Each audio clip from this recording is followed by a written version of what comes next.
പ്രശസ്തമായ തമിഴ്നാട് തിരുവയ്യാറിലെ ത്യാഗരാജ ആരാധനാ മഹോത്സവത്തിൽ ഈ മാസം 29-ാം തീയതി സംഗീത കച്ചേരി അവതരിപ്പിക്കാനുള്ള തയ്യാറെടുപ്പിലാണ് നമ്മുടെ ട്രാൻസ്പോർട്ട് കമ്മീഷണറായ ADGP എസ് ശ്രീജിത്ത്. കുട്ടിക്കാലത്ത് അമ്മയിൽ നിന്ന് സംഗീതം പഠിച്ചിട്ടുണ്ടെങ്കിലും കച്ചേരി അവതരിപ്പിക്കുന്നത് ആദ്യമായാണ്. ലളിതഗാനങ്ങളും ഭക്തിഗാനങ്ങളും പാടിയിട്ടുണ്ട്, സിനിമയിലും പാടി. ശാസ്ത്രീയമായി അഭ്യസിച്ചിട്ടില്ലെങ്കിലും സംഗീതത്തെക്കുറിച്ച് ആഴത്തിൽ പഠിച്ച അറിവാണ് കച്ചേരി അവതരിപ്പിക്കുന്നതിന് വഴി തുറന്നത്.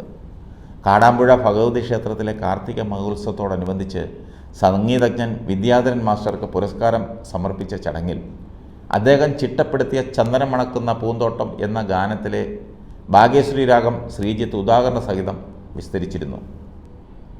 സാധാരണ ശോകഗാനങ്ങൾക്ക് ഉപയോഗിക്കുന്ന പീലുരാഗത്തിൽ മാസ്റ്റർ താലോലം പൈതൽ താലോലം എന്ന താരാട്ടുപാട്ട് സൃഷ്ടിച്ചതിനെക്കുറിച്ച് വിസ്തരിച്ചു പ്രസംഗിച്ചു.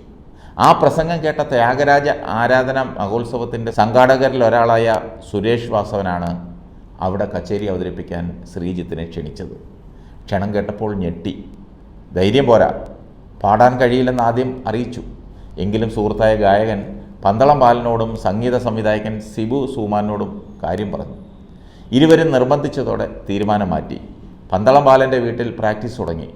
പന്തുവരാളി രാഗത്തിലുള്ള 2 കീർത്തനങ്ങളാണ് പാടുന്നത്. 26-ാം തീയതി മുതൽ 30-ാം തീയതി വരെയാണ് ത്യാഗരാജ ആരാധന മഹോത്സവം നടക്കുന്നത്. ത്യാഗരാജ ആരാധന ഉത്സവത്തിൽ മഹാപ്രതിഭകളാണ് സംഗീത കച്ചേരി അവതരിപ്പിക്കുന്നത്. സാധാരണയായി ആസ്വാദകരായി എത്തുന്നവരും അപാരമായ അറിവുള്ളവരാണ്. രാമഭക്തി കൊണ്ടും സംഗീത സഫര്യ കൊണ്ടും സ്വജീവിതം തപസാക്കിയ 18-ാം നൂറ്റാണ്ടിലെ സംഗീത കുലപതി ത്യാഗരാജ സ്വാമികളുടെ സമാധി ദിനാചരണത്തിൻ്റെ ഭാഗമായാണ് ആരാധന ഉത്സവം സംഘടിപ്പിക്കുന്നത്.